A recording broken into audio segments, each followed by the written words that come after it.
Alright lads, welcome back to the channel. Today I've got Skraev, which actually marks my one rotation for earning my Dauntless title for my first time getting top five in trials. Just bring back some memories because it really is my favourite behemoth, not just because of that, but also just how much grinding I put into that particular behemoth when it was last rotation. It marked me actually really going hard for my first time on trials, and it made me really want to start doing trials some more. So it's kind of like nostalgia for me, whatever. So anyway, I've got you a build here just real quick, but before I go through the build, bear with me a second, let me just put you through to the trials modifiers. They're really, really simple this week. There's only 4 of them, and it's Unbreakable Instability, which is actually a new one from last rotation. So basically what that is, it's the same thing as when you're fighting Shroud, you get the little ball, which puts you down to 1 HP. I thought that was a problem, but it really isn't a problem. Tough Hide, I'll go over that in just 2 seconds. Momentum, unstable attacks increase behemoth damage if they are not interrupted. So if you don't interrupt the behemoth at the beginning, it will increase its damage, but don't worry about that, I've got you. Icy Grave, so once slayers are frozen, Deadly Trap starts to spring. So basically when you're frozen, you're going to get hit again. So if you're frozen, you might have to wipe, but once again, it shouldn't be a problem. Going back to Tough Hide just real quickly. So behemoth parts take less damage, but wounded parts take more damage. So if you're running Pike, which we are not in this particular run, it doesn't really matter. It will be harder. But as it says here, behemoth parts take less damage.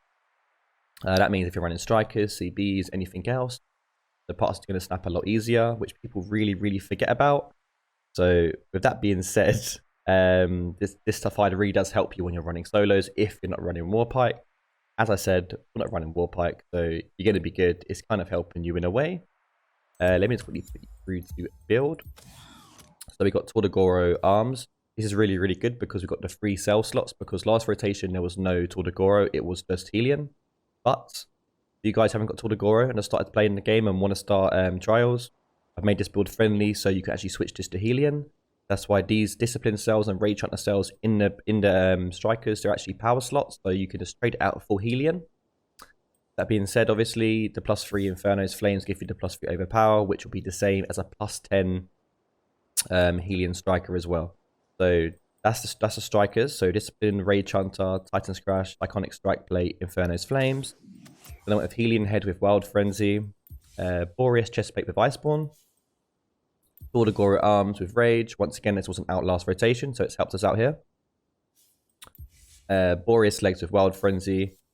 I chose the Ember Mains Lantern with Conduit, and my pots were Blitz Frenzy and Stagger Tonic. The reason why I went with Saga, same as last week, is because I'm trying to make these builds really friendly for newcomers into trials, just so they can actually tackle these trials to the best of their ability. Stagger Tonics are really, really good for players who just start doing trials, because you can sometimes get a proc twice or even 3 times if the fight's going on long enough.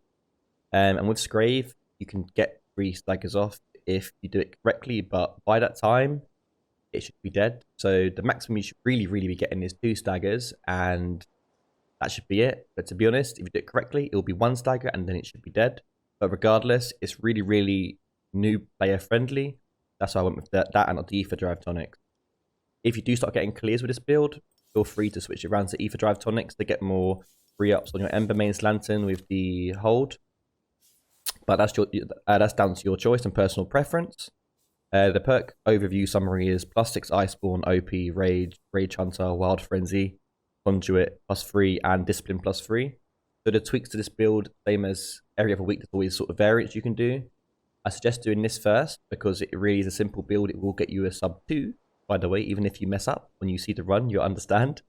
My tweaked variants would go like this. I would change Wild Frenzy to circa +3. And when that's done, that will leave you a +3 Conduit. If you're not feeling the attack speed from that, you can easily just change the Rage Hunter +6 to Conduit, like so. And that'll give you a perk summary like this with 6 Conduit. And then with the split of Zerka, Wild Frenzy, Rage Hunter, and Discipline on the bottom. As I said before, my opinion, for newcomers to trials, I recommend you run in the +6 Wild Frenzy to give you the most attack speed you possibly can with the Ember Mains Lantern, just to get as much attack as possible. But once again, if you're finding that's not too much damage for you and you're not landing enough combos, etc., etc., you can even switch to Wild Frenzy, Berserker, sorry. that might be enough attack speed for you because of the Ember main slanting. It's down to personal preference. But once again, this particular build is going to be in the link below in the description, as per usual. I hope that's given you an insight onto the build and in general how to tackle Skraev and give you an overview of it. I'm now going to give you an actual run explanation, and I've done this on my second run because the first run I put discipline on, and then the second run properly, so my first actual run with discipline, I got to clear, and it really wasn't the best run at all. And I like putting these runs into these videos just to show you that it can be done with a really scuffed run. So if I don't want to sugarcoat it, I don't want to put like a really clean run in here and people are like, oh my god, like you've done this and this. No, Skraev really is simple if you just play him correctly and get the first boot. And yeah, you'll see in a second. You're going to see the run. I'm going to explain to you. It's a simple fight. So without further ado, let me just put you through to it. All right, lads, I've had a lot of people speaking to me about this trial and how they can't boop Skraev, so I'm going to quickly just cover that before we enter the trials. So when you do bait the boop, as I show you in a second, you just want to go right to the wall. So if you do trade the boop, by the way, it doesn't matter because you'll be right next to the wall and the behemoth will be right next to you. But with that being said, you just want to put up straight away. It doesn't really matter. The behemoth will start a little bit away from you. You want to go to him and get one mantra on him. It will normally back up, but if it doesn't, it will eventually back up. And when it does, go to the wall. It will do this move. Just roll, stay to the wall, and it will give you the boop. When the boop comes, trade or no trade, doesn't matter. I did on this occasion. You land the boop, and you literally just go for the head as much as you possibly can. You land a Karma Breaker if you haven't already. You then go do as much claps as you possibly can. I actually get a lucky stagger crit here, so I get the OP proc straight away. Make sure you're spamming your lantern holds as well for extra damage. At this point, it will be going enraged. You can either carry on with the collapse, or you can, if it does that, you can just go for a Karma Breaker like I did, so you're reading up on those constantly through the fight. It's a big tip always when you're playing strikers. After the spin move, if you stay close to him, it will always try and go for a wing attack, like Pidgeotto. When that happens, when he's enraged, he won't do much moves if you stay close to his legs. He started wandering off. As long as you're doing the combos on the legs and landing the clap on the face, it really isn't that much of a problem. When he comes out of enraged, you will always do that move, by the way. Re-up your pots around 1 minute mark like I am. When the freeze out comes, he will always do this move at least once. Stay close to the legs. Keep reading up the mantras. Always keep doing that. Around this time, the umbral stability will come. In my opinion, just play through it. It's not an issue. You can do what I just do here. As it comes through, I just heal. Whenever you get a chance, just heal. When he does give you a second bait, because he will do it, by the way. Land the boop as normal, as before. Stay close to a wall, just in case you do actually trade, as I said before. At this point, if you landed the claps correctly, you'll get the stagger. Gives you a chance to finally break the face as so. Get a final overpower proc. Keep applying damage to the arm or the head. It really doesn't matter.